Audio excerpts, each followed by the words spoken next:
পালানো একটা আর্ট, একটা শিল্প।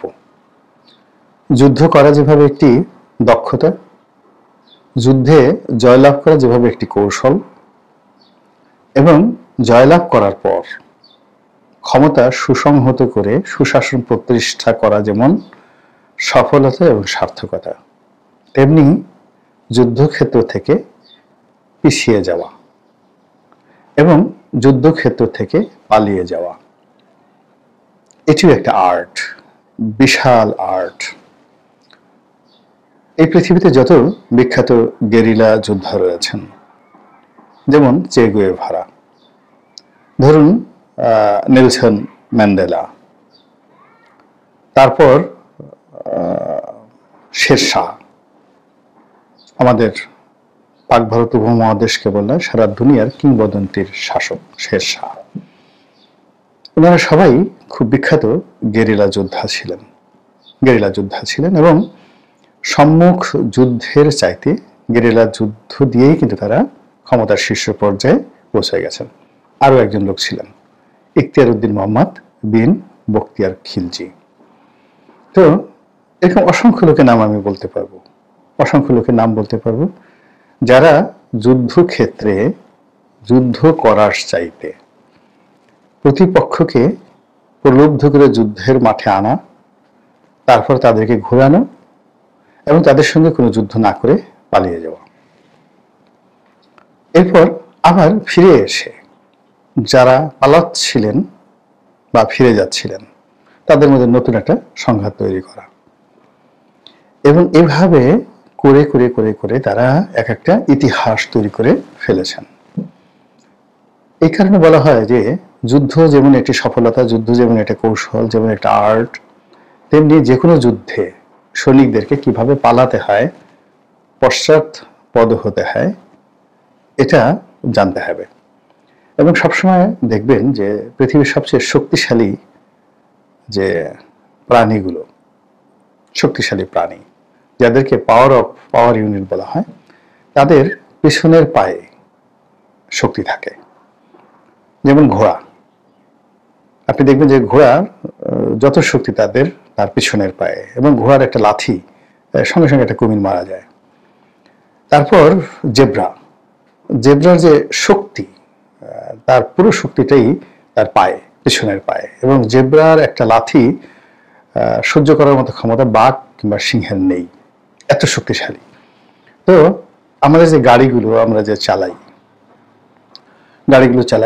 দেখবেন যে ফ্রন্ট এক্সেল, রিয়ার এক্সেল, এবং যত গাড়ি যত শক্তিশালী হর্স পাওয়ার, সেই হর্স পাওয়ারের মধ্যে 4 হুইল ড্রাইভে তাদের পেছনের চাকাতে শক্তি বেশি থাকে। আর যে গাড়িগুলো লাইট ভেহিকেল আমরা সাধারণত চালাই, এই চাকাগুলো সামনের দিকে বেশি থাকে। আবার ধরুন মানুষের ক্ষেত্রে যদি আপনি ধরেন, যারা বক্সিং করেন, মারামারি করেন, তলোয়ারবাজি করেন, তারা হাতকে শক্তিশালী করেন, পেশিবহুল করেন। কিন্তু যারা রাষ্ট্র পরিচালনা করেন, তারা হাতের চাইতে পাকে বেশি শক্তিশালী করেন। এই যে সেনাবাহিনী যে লেফট রাইট করে, সারাক্ষণ যে লেফট রাইট করে, এই লেফট রাইটের মধ্যে মূলত তাদের পাকে সচল রাখা। বিজ্ঞানের দৃষ্টিতে যদি আপনি পায়ের কার্যকারিতা দেখেন, যে পায়ের তলাতে আপনার মস্তিষ্কের পুরো মানচিত্র দেওয়া আছে, যে পায়ের তলায় কোথায় চাপ দিলে আপনার হার্টের ভালো হবে, কোথায় চাপ দিলে চোখ ভালো হবে, কোথায় চাপ দিলে মস্তিষ্ক ভালো হবে, পুরো পায়ের নিচে তার একটা মানচিত্র, ম্যাপ এবং মেন সুইচ পায়ে দেওয়া হয়েছে। পায়ের দুটো গোড়ালির যে জয়েন্ট এবং হাঁটুর যে জয়েন্ট, এই দুটো জয়েন্টের শক্তিমত্তার উপর একটি পুরুষের পৌরুষ নির্ভর করে, একটি নারীর নারীত্ব নির্ভর করে, এবং এই কাজগুলো করা হয়েছে মূলত সামনে এগোনোর জন্য অথবা পেছনে পেছানোর জন্য। এবং এই যে দেখুন, আমরা যে পা ভাঁজ করি, আপনারা পা ভাঁজ করি, সামনের দিকে কিন্তু আমরা পা ভাঁজ করতে পারি না, পেছনের দিকে পা ভাঁজ করি। ফলে জীবনে 10 বার যদি আপনি সামনে এগোন, তাহলে অন্তত পক্ষে 100 বার আপনাকে পিছনে ফিরে তাকাতে হবে, পিছনে ফিরতে হবে বা পশ্চাৎপসরণ করতে হবে। এই জন্য পালানো ইজ আর্ট। এখন বর্তমানে রাজনৈতিক যে অস্থিতিশীলতা চলছে, এটা নিয়ে কে পালাবেন না নানা রকম গুজব রয়েছে। এবং আপনারা দেখেন যে আওয়ামী লীগের যারা লোকজন রয়েছেন তাদের কাছ থেকে শিক্ষা গ্রহণ করেন যে তারা কত ডাইনামিক্যালি, কত ম্যাটিকুলাসলি, কত সতর্কতার সাথে, কত সাবধানতার সাথে তারা পালিয়ে গেছেন। আমরা তাদের কারোরই একটি পশম স্পর্শ করতে পারিনি। যে সমস্ত লোকের উপর আমাদের রাগ ছিল, খুব বেশি ক্রোধ ছিল, যাদেরকে পেলে আমরা একদম পাড়িয়ে তছনছ করে ফেলতাম, গালের 32টা দাঁত খুলে ফেলতাম। আমাদের মানে দক্ষিণাঞ্চলে যেটিকে বলা হয় থাপ্পড় মেরে মুখের জামি শব্দটা আমি এখনো বুঝি না, জামি ফাটিয়ে দেওয়ার কথা বলা হয়। তো এরকম জামি ফাটিয়ে দেওয়ার, যাদেরকে পেলে জনগণ জামি ফাটিয়ে দিত। তারপরে শেষে দক্ষিণাঞ্চলে 80 দশকে যেটি হতো, অন্যান্য এলাকায় যেমন ঘুষি মারা হতো, কিন্তু দক্ষিণাঞ্চলে কারোর প্রতি রাগ হলে তাকে কেনু দেওয়া হয়, অর্থাৎ কনুয়ে দিয়ে আঘাত করা হয়। এটিকে বলা হয় কেনু। এবং সেই কেনুর আবার একটা ভালো কথা আছে, রোয়া পড়া কেনু।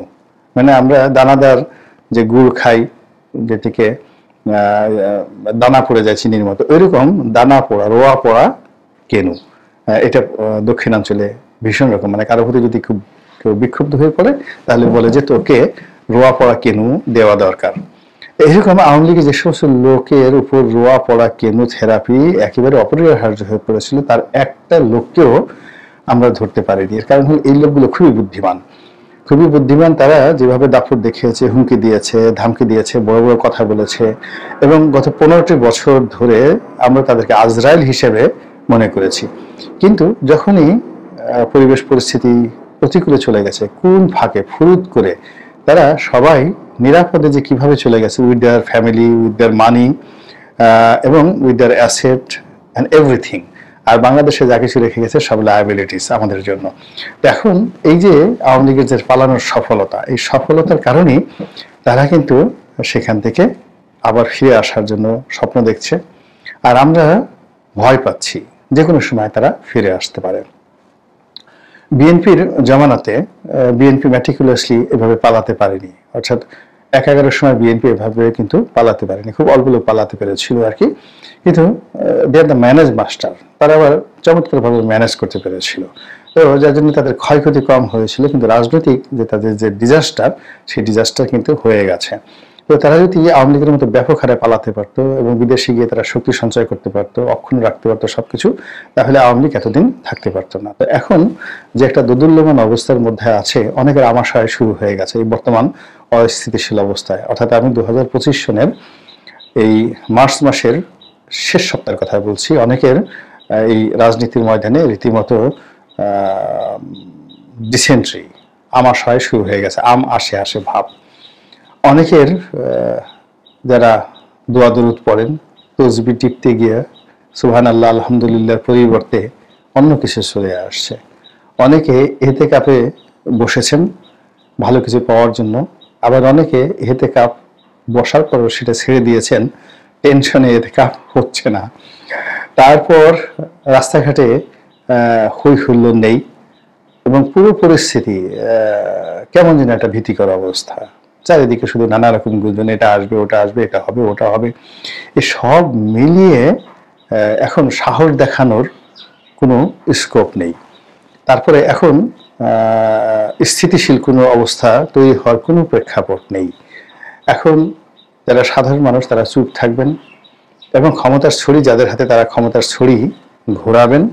এবং ক্ষমতার ছড়ি গত 7 মাসে অন্তত 7 থেকে 8 বার বিভিন্ন পয়েন্টে ঘুরপাক খেয়েছে এবং এখনো কিন্তু ঘুরপাক খাচ্ছে। অর্থাৎ এই ক্ষমতার ছড়িটি কোনো বিশেষ ব্যক্তি বা বিশেষ গোষ্ঠীর হাতে স্টেবল অবস্থায় নেই। তো যখন আপনি ধরুন গোকরা সাপের ফনা, এটি যেদিকে মুখ করে ওইদিকে কিন্তু সর্বনাশ ঘটে থাকে। কিন্তু আপনারা যারা একটা বিখ্যাত সিনেমা আছে মিস্টার ইন্ডিয়া, তো মিস্টার ইন্ডিয়াতে আপনার অনিল কাপুরের যে অনবদ্য অভিনয় আপনারা দেখেছেন, এবং বোগাম্বো হিসেবে অমরিশ পুরীর অভিনয় আপনারা দেখেছেন। সেখানে হঠাৎ করে দেখা গেল যে অনিল কাপুর একটি পোশাক পরার সঙ্গে সঙ্গে ভ্যানিশ হয়ে যান, তাকে দেখা যায় না। তো তো তার হাতে যদি চাবুক থাকে, তার হাতে যদি বন্দুক থাকে, সেটা ঘুরতে থাকে, বিভিন্ন জায়গাতে ঘুরতে থাকে। অর্থাৎ বন্দুক এবং চাবুকটি দেখা যায়, কিন্তু তার পিছনের মানুষটিকে দেখা যায় না। তো এর ফলে সেখানে কি রকম পরিবেশ পরিস্থিতি তৈরি হয়, সেই সিনেমা যারা দেখেছেন মিস্টার ইন্ডিয়া তারা খুব ভালো করে জানেন। তো এখন আমাদের এই অবস্থা হচ্ছে কি, চাবুক আছে, বন্দুক আছে, বন্দুকের গুলি আছে, ক্ষমতা আছে, সবকিছু ঘুরছে, কিন্তু পিছনে নিয়ন্ত্রক কে? এটা কি মিস্টার ইন্ডিয়া, নাকি মিস্টার টিন্ডিয়া, নাকি মিস্টার সিন্ডিয়া, নাকি মিস্টার আমেরিকা? আমরা জানি না। আমরা জানি না, বলতে পারি না যে আমরা ভোট দিতে পারবো কি পারবো না। ইলেকশন যে ডিসেম্বরে হবে কি হবে না, শতভাগ আমরা বুকে হাত দিয়ে বলতে পারছি না। নির্বাচন হলে কেমন নির্বাচন হবে বলতে পারছি না। ভোটাররা কি আসবে, নিশ্চিন্তে ভোট দিতে পারবে? জনগণের রায় সেখানে প্রতিফলিত হবে? আমরা বলতে পারছি না। আওয়ামী লীগ কি আসবে কি আসবে না, জামাতের অবস্থা কি হবে, বিএনপির সঙ্গে শেষ পর্যন্ত কারা থাকবে, বিএনপির মনোনয়ন কারা পাবে, বিএনপির বিদ্রোহী কারা হবে, বিএনপি যদি ক্ষমতায় আসে তারেক রহমান কি প্রধানমন্ত্রী হবেন, তিনি এখনো কেন দেশে আসছেন না? এরকম হাজারো প্রশ্ন, হাজারো অনিশ্চয়তা এবং হাজারো নির্বাক অনুভূতি। কিছু অনুভূতি আছে, can better imagine than describe. আমরা বুঝতে পারি, সবাই বুঝতে পারি, কিন্তু আমরা সেই কথাগুলো বলি না বা বলতে পারছি না।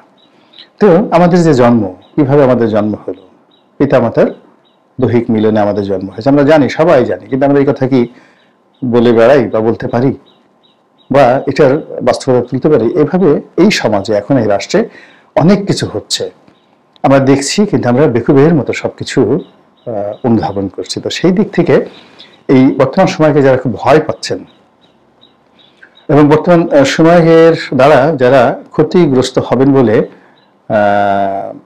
আশঙ্কা করছেন, তাদের জন্য সর্বশ্রেষ্ঠ সময় হলো এখন পালিয়ে যাওয়া। এখন যদি যারা পালিয়ে যাবেন না, জিদ করে দাঁড়িয়ে থাকবেন, তারা 50-50 বিজয়ী হতে পারেন অথবা নাও হতে পারেন। কিন্তু শক্তিমত্তা আছে, কিন্তু ভয়ও আছে, ডরও আছে, যেখানে আপনি ম্যাথমেটিক্যালি কোনো কিছু কাউন্ট করতে পারছেন না, ক্যালকুলেট করতে পারছেন না। আপনি মরুভূমির মধ্যে হারিয়ে গেছেন, তারপর মরীচিকা দেখছেন, সঙ্গীর সাথে কেউ নাই, আপনার হাতে কোনো কম্পাস, কোনো কিছু নাই। সেখানে আপনি যত বেশি দৌড়াদৌড়ি করবেন, ঘোরাফেরি করবেন, তত বেশি আপনার শক্তি ক্ষয় হবে, আতঙ্ক তৈরি হবে, আপনি শেষ হয়ে যাবেন। তো সেক্ষেত্রে হলো স্থির থাকা। আপনি যদি চোরাবালির মধ্যে পড়ে যান, যত বেশি নড়াচড়া করবেন, তত বেশি আপনি গর্তের মধ্যে ঢুকে যাবেন। তো কাজে আপনি যে কর্ম করবেন, এখন বর্তমান কর্ম বলতে আপনি রাজনীতি করবেন, ইলেকশন করবেন, নির্বাচন করবেন, দেশ চালাবেন, কিন্তু এর যে ম্যাথমেটিক্সগুলো রয়েছে, এই যে নিয়ম কানুনগুলো রয়েছে, সেই নিয়ম কানুনগুলো আপনি যদি বুঝতে পারেন, আপনি যদি বুঝতে পারেন এটা করলে এটা হবে, কি করিলে কি হবে, তারপরে এটার পরিণতি এটা, 2+2 4, এরকম একটা জায়গাতে যদি আপনি বুঝতে পারেন, আপনি অবশ্যই সাহস দেখাবেন, শক্তিমত্তা দেখাবেন। কিন্তু আপনি কিছুই দেখতে পাচ্ছেন না, কিছুই বুঝতে পাচ্ছেন না। ভূত যদি আপনাকে এসে গালের হুদুতে চড় মারে, আপনি যদি আচ্ছা মতো ভূতের সাথে ঘুষাঘুষি করেন, আপনি কতক্ষণ টিকতে পারবেন? তো এরকম যারা এই মুহূর্তে ভূতের কবলে পড়েছেন, ভূতের কবলে পড়েছেন এবং ভূতের সঙ্গে রীতিমতো ফাইট শুরু করে দিয়েছেন, তাদের জন্য আমার মতে এটা হলো শ্রেষ্ঠ সময় পালানোর জন্য। এখন যদি না পালাতে পারেন, সারা জীবন